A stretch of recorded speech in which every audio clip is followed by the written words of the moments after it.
안녕하세요. 성경 속 인물 아브라함, 믿음의 조상이라 불리는 그의 삶 속으로 오늘 좀 깊이 들어가 볼 시간입니다. 네, 안녕하세요. 오늘 저희는 청취자께서 제공해 주신 그 창세기 해설서하고 또 관련 연구 자료들, 이걸 바탕으로 아브라함이 어떻게 그 믿음의 여정을 시작했는지, 또 여러 시험들을 통과하면서 믿음의 조상이라는 그 중요한 위치에 서게 됐는지, 그 핵심적인 부르심과 순종의 순간들을 좀 집중적으로 살펴보려고 합니다. 좋습니다. 네, 이게 뭐 익숙한 이야기일 수도 있지만 그 안에서 우리가 혹시 미처 생각지 못했던 어떤 통찰이라던가 또 아브라함의 믿음이 오늘 우리에게 던지는 의미는 뭘까, 이런 걸 함께 발견해 보는 것이 이번 저희 분석의 목표입니다. 네네. 자, 그럼 어디서부터 시작해 볼까요? 역시 창세기 12장의 그 유명한 부르심이겠죠? 그렇습니다. 이야기는 이제 아브람, 그때 이름은 아브람이었죠.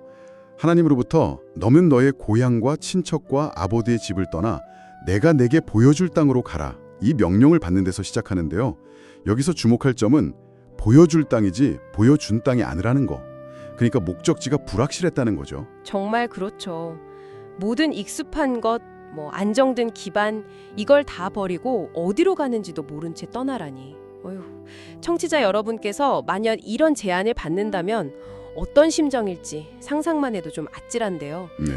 특히 당시 메소포타미아 문명 속 그의 위치를 생각하면 이게 더 쉽지 않았을 텐데요. 맞습니다. 그가 살던 갈대아 우르나 하란, 거기는 당대 최고 수준의 문명을 자랑했죠. 그렇지만 동시에 달신, 그 월신 숭배 같은 다신교하고 우상 숭배가 아주 깊이 뿌리내린 곳이었어요. 그런 곳을 떠나라는 명령은 단순히 지리적 이동, 이걸 넘어서서 삶의 방식, 가치관, 종교적 배경과의 완전한 단절을 요구하는 거였습니다. 단절. 네, 하나님은 물론 큰 민족, 복, 또 이름의 창대함, 그리고 그를 통해 복의 근원이 될 거다, 이런 엄청난 약속을 주셨지만요. 당장 아브라함 손에 쥔 것은 아무것도 없었죠. 오직 그 보이지 않는 하나님하고 그분의 약속뿐이었습니다. 그 약속 하나만 믿고 떠났다는 건데 그 히브리서 기자는 이 부분을 어떻게 좀 조명하고 있나요? 히브리서 11장 8절이 이 대목을 아주 정확히 짚어냅니다. 믿음으로 아브라함은 부르심을 받았을 때에 순종하여 장래의 유업으로 받을 땅에 나아갈새 갈 바를 알지 못하고 나아갔으며, 여기서 핵심은 갈 바를 알지 못하고 나아갔다는 점이에요. 갈 바를 알지 못하고. 네. 또한 그가 이제 가나안 땅에 도착해서 가는 곳마다 제단을 쌓았다는 기록이 있잖아요. 이게 굉장히 의미심장합니다. 제단을 쌓은 거요? 네, 이게 단순한 종교 행위를 넘어서 아직 완전히 소유하지 못한 그 땅을 믿음으로 하나님의 약속 아래 있음을 선포하는 거예요. 그리고 영적인 소유권을 주장하는 그런 행위로 볼 수 있습니다. 고대 근동 문화에서는 신에게 제단을 쌓는 행위가 그 지역에 대한 그 신의 소유권, 그리고 자신의 충성, 이런 걸 나타내는 의미도 있었거든요. 아하, 그렇군요. 목적지도 모른 채 떠난 순종, 그리고 도착한 땅에서 제단을 쌓으면서 그 보이지 않는 약속을 현재화하려 했던 어떤 믿음의 행위, 이것이 그의 첫걸음이었군요. 네, 그렇죠. 하지만 바로 시험에 부딪히죠. 가나안 땅에 기근이 드니까 이집트로 내려가는데 거기서 아내 사라를 누이라고 속이는 일이 벌어지잖아요. 이건 어떻게 봐야 할까요? 단순한 실수나 연약함으로만 보기엔 좀... 물론 명백히 믿음보다는 현실적인 두려움이 앞선 순간이죠. 네, 자신의 안위를 위해서 아내를 위험에 빠뜨릴 뻔했으니까요. 하지만 이 사건을 통해서 우리가 주목해야 할 것은 아브라함의 이런 인간적인 실패, 또 흔들림, 이런 것에도 불구하고 하나님은 아주 신실하게 개입하셔서 약속의 대상이 사라를 보호하시고 결국 그들을 더 큰 재물과 함께 이집트에서 나오게 하신다는 점입니다. 그러니까 아브라함의 믿음이 처음부터 완벽했던 게 아니라 이런 넘어짐과 또 하나님의 신실하신 도우심 속에서 연단되어가는 과정이라는 걸 보여주는 거죠. 그렇군요. 여기서 그 믿음의 조상이라는 분이 완벽한 영웅이 아니라 우리처럼 흔들리지만 결국 하나님을 붙드는 사람이다, 이런 점을 좀 발견하게 되죠. 네, 실패 속에서도 하나님의 신실하심이 드러나고 어쩌면 그 경험이 오히려 믿음을 다지는 계기가 되었을 수도 있겠군요. 맞습니다. 이후에 조카 롯과의 관계에서 보여주는 모습은 또 다른 면모를 보여주는데요. 롯과 헤어진 후에 롯이 소돔 근처에 살다가 북방 왕들의 침략으로 사로잡혔을 때 아브라함이 보여준 행동은 참 인상적입니다. 그때 아브람이 자기 집에서 훈련시킨 사병 318명을 이끌고 위험을 무릅쓰고 추격해서 롯이랑 빼앗긴 모든 걸 되찾아오잖아요. 이건 개인적인 안위를 넘어서는 용기, 그리고 가족에 대한 책임감, 이걸 보여주는 거죠. 네. 여기서 더 흥미로운 점은 돌아오는 길에 살레먹 멜기세덱, 그러니까 지극히 높으신 하나님의 제사장에게 11조를 드리고 축복을 받는 장면입니다. 아, 멜기세덱. 네, 이건 그의 어떤 신앙적인 통찰력, 그리고 하나님께 영광을 돌리려는 마음을 보여주고요.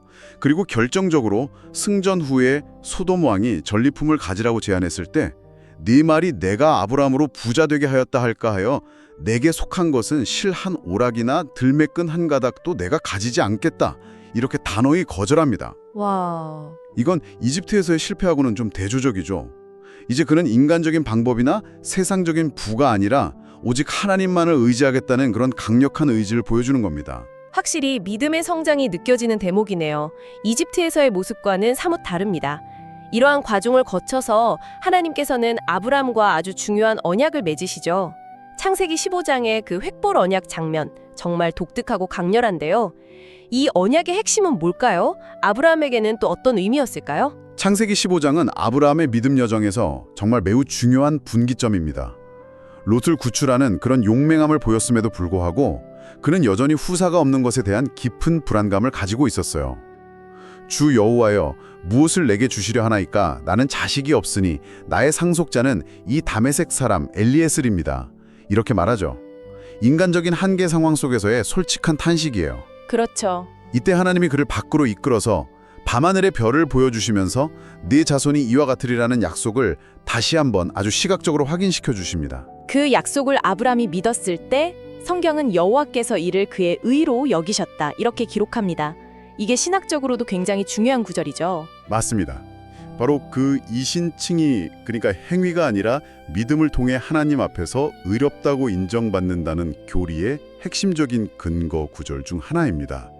우리가 어떻게 하나님과 올바른 관계를 맺을 수 있는가 고민할 때 아브라함의 이 경험은 믿음의 중요성을 아주 강력하게 시사하죠. 네. 이후에 이어지는 언약 체결 의식은 더욱 놀랍습니다.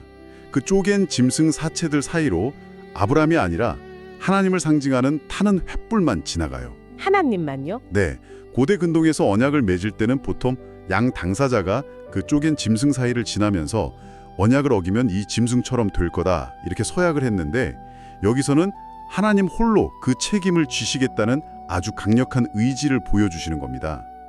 이 약속의 성취는 아브라함의 능력이나 신실함이 아니라 전적으로 하나님의 신실하심에 달려있다. 이걸 시각적으로 보여준 사건이죠. 와, 일방적인 하나님의 은혜와 약속 보증이군요. 그런데 바로 이 언약 장면에서 그의 자손들이 이집트에서 400년간 종살이할 것이다. 이런 어려운 예언도 함께 주어지네요.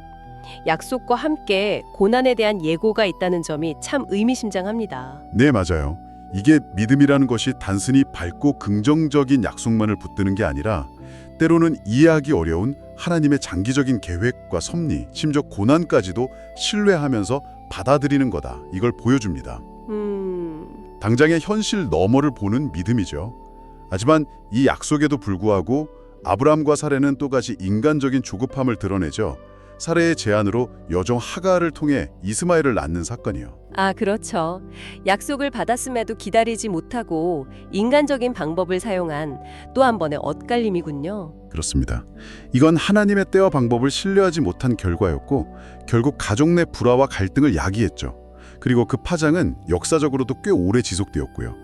하지만 이 사건 속에서도 하나님은 버림받은 하갈과 이스마엘을 만나주시고 그들을 향한 계획도 가지고 계심을 보여줍니다.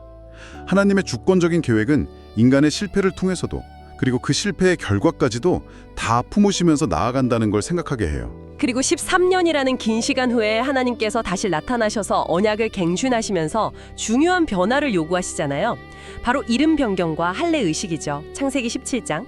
아브람이 아브라함으로 사레가 사라로 바뀌고 할례를 행하라는 명령에는 어떤 의미가 담겨 있을까요? 이름 변경은 단순한 호칭 변화가 아니에요.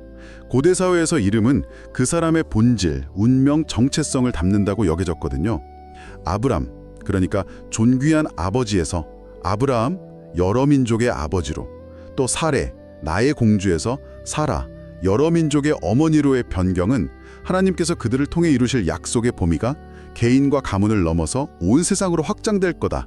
이걸 선포하는 겁니다. 아, 이름 자체의 그 의미가 네, 새로운 이름은 그들의 새로운 사명과 운명을 규정하는 거였죠. 그리고 할례는 이 언약 관계에 속한 자임을 몸에 새기는 가시적인 표징이었습니다. 언약을 계속 상규시키고 언약 공동체의 일원임을 확인하는 중요한 의식이었고요. 그리고 바로 이때 어쩌면 가장 믿기 힘든 약속이 다시 주어집니다. 이미 나이가 많은, 생물학적으로는 불가능해 보이는 90세의 사라를 통해 아들을 주시겠다는 약속. 실제로 창세기 18장에서는 찬사들의 방문을 통해 이 약속이 재확인되고 장막 뒤에서 듣고 있던 사라가 속으로 웃는 장면이 나오죠. 사라의 그 웃음, 이건 인간적인 이성과 경험에 기반한 불신 혹은 좀 냉소에 가까운 반응이었어요. 내가 노쇠하였고 내 주인도 늙었으니 내게 어찌 즐거움이 있으리요? 이렇게 생각하죠.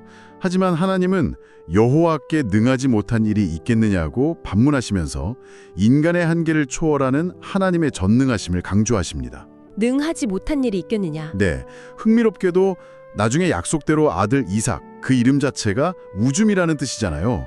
이삭이 태어났을 때 사라는 하나님이 나를 웃게 하시니 듣는 자가 다 나와 함께 웃으리로다 라고 고백합니다. 불신의 웃음이 기쁨과 감사의 웃음으로 변한 거죠. 인간의 의심과 하나님의 신실한 성취가 아주 극명하게 대조됩니다. 불신의 웃음이 기쁨의 웃음으로, 이야, 정말 극적인 변화네요. 그리고 마침내 아브라함의 믿음은 그 정점을 향해 나아갑니다. 창세기 22장, 그토록 기다렸던 약속의 아들, 기적적으로 얻은 이삭을 번제로 바치라는 하나님의 명령입니다. 이 이야기는 언제 들어도 충격적이고 또 많은 질문을 던지게 하는데요. 이 궁극적인 시험을 어떻게 이해해야 할까요? 이 사건은 아브라함 믿음 여정의 정말 클라이맥스라고 할 수 있습니다. 번제는 제물을 완전히 불태워드리는 제사인데 하나님께서 당신의 약속의 핵심인 이삭을 그렇게 바치라고 명령하신 거예요. 이건 이전의 모든 약속과 정면으로 충돌하는 것처럼 보이죠. 상식적으로 또 인간적인 감정으로는 도저히 이해하거나 받아들이기 힘든 명령입니다. 그렇죠. 하지만 아브라함의 반응은 정말 놀랍습니다. 성경은 그가 다음날 아침 일찍 일어나서 나귀의 안장을 지우고 두 종과 그의 아들 이삭을 데리고 번제에 쓸 나무를 쪼개어 가지고 떠났다. 이렇게 아주 담담하게 지체 없이 순종했음을 기록하고 있어요. 어떻게 그럴 수 있었을까요? 그 마음속에 도대체 어떤 확신이 있었기에 그런 망설임 없는 순종이 가능했을지 참 궁금합니다. 히브리서 11장 17절에서 19절이 그 열쇠를 좀 제공해 줍니다. 아브라함은 시험을 받을 때에 믿음으로 이삭을 드렸으니 그는 약속들을 받은 자로 돼 그 외아들을 드렸느니라. 그가 하나님이 능히 이삭을 죽은 자 가운데서 다시 살리실 줄로 생각한지라. 다시 살리실 줄로. 네, 즉 아브라함은 단순히 맹목적으로 따른 게 아니라 설령 자신이 이삭을 번제로 드린다 해도 하나님께서 그를 죽은 자 가운데서 다시 살리셔서라도 당신의 약속, 그러니까 이삭을 통해 큰 민족을 이루겠다는 그 약속을 반드시 이루실 거다라는 거의 부활신앙에 가까운 깊은 신뢰를 가졌다는 해석입니다. 그의 믿음은 이제 하나님의 선하심과 능력, 그리고 약속의 신실하심을 그 어떤 상황에서도 의심하지 않는 수준에 도달한 거죠. 죽음조차도 하나님의 약속을 막을 수 없다는 믿음이라니 정말 경이롭습니다. 결국 모리아산에서 하나님께서는 숫 양을 예비해 두셨죠. 여호와 이레라는 그 이름과 함께요. 맞습니다. 아브라함이 칼을 들어서 아들을 잡으려 하는 바로 그 순간 하나님께서 그를 멈추시고 숯불에 뿔이 걸린 숫 양을 보여주시죠. 아브라함은 그 땅 이름을 여호와 이레라고 불렀는데 이게 여호와께서 준비하신다 또는 여호와의 산에서 준비되리라 이런 의미입니다. 이 사건은 아브라함의 절대적인 순종과 하나님에 대한 완전한 신뢰를 증명했고 그가 왜 믿음의 조상이라 불리는지를 가장 극명하게 보여주는 결정적인 순간이 되었습니다.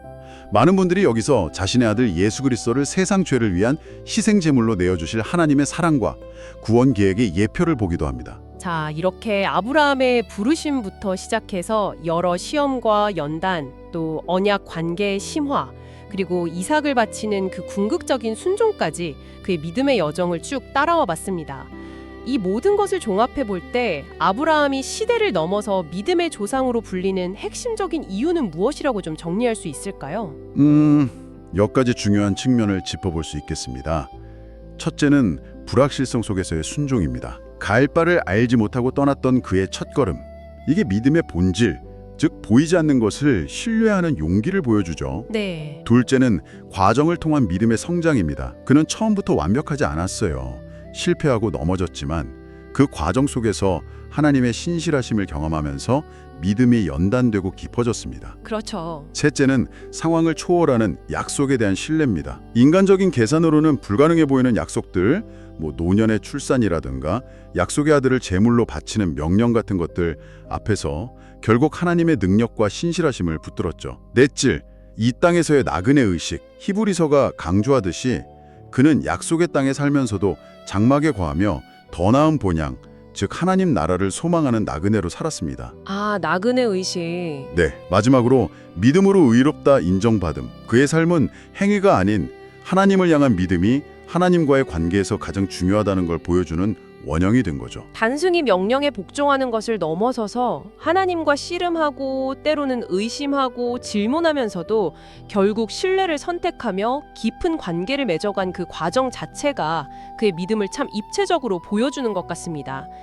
아담이나 노아의 이야기와 비교해 볼 때 아브라함의 이야기는 그 지속적인 믿음의 여정과 하나님의 약속 성취라는 좀 더 희망적인 방향으로 나아간다는 좀 더 중요한 차이 같고요. 정확한 지적이십니다. 아브라함의 이야기는 실패에도 불구하고 지속되는 믿음과 순종, 그리고 그를 통해 펼쳐지는 하나님의 구원 계획을 보여줌으로써 인류 역사에 새로운 전기를 마련했다, 이렇게 평가받습니다. 그래서 성경은 그를 믿음의 본, 그러니까 따라야 할 모범으로 제시하는 것이죠.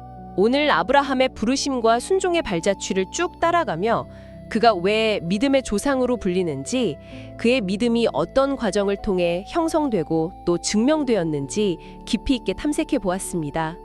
그의 이야기는 정말 오늘 우리에게 믿음이란 무엇인지 다시금 생각하게 만드는 힘이 있네요. 마지막으로 한 가지 더 생각해 볼 점을 좀 나누고 싶습니다. 그 제공해 주신 자료들 속에는요, 아브라함이 소돔과 고모라의 멸망 소식을 듣고 그 성의 의인들을 위해 하나님께 간절히 중보하는 장면도 상당히 비중 있게 다루어지고 있었습니다. 아, 그 유명한 협상 장면이군요. 네, 의인 50명에서 시작해서 10명까지 줄여가면서 끈질기게 하나님의 자비와 공의에 호소하죠. 그렇죠. 롯을 생각하는 마음도 있었겠지만 뭔가 그 이상이었던 것 같아요. 그렇습니다. 이 모습은 아브라함의 믿음이 단순히 개인적인 순종과 축복에만 머무는 것이 아니라 이웃과 공동체, 나아가 세상의 아픔에 공감하고 하나님의 정의와 자비가 실현되기를 갈망하면서 적극적으로 하나님께 나아가는 차원으로 확장되었음을 보여줍니다. 믿음의 성숙이라는 것은 이렇게 자기 자신을 넘어서 타인을 향한 관심과 책임으로 이어지는 것이죠. 오늘 청취자 여러분의 믿음은 어떤 모습으로 나타나고 있는지, 혹시 개인적인 경건을 넘어서서 세상을 향한 하나님의 마음을 품고 어떻게 반응하고 있는지 성찰해보는 것도 아브라함의 이야기를 통해 얻을 수 있는 귀한 도전이 될 것 같습니다. 네, 믿음의 개인적인 차원과 또 공동체적, 사회적 차원을 함께 돌아보게 하는 중요한 마무리 말씀이네요. 오늘 아브라함의 믿음에 대한 심도 깊은 이야기 정말 유익했습니다. 함께 해주셔서 감사합니다. 네, 들어주셔서 감사합니다. 다음 시간에 또 다른 흥미로운 주제로 찾아뵙겠습니다. 안녕히 계십시오. 안녕히 계십시오.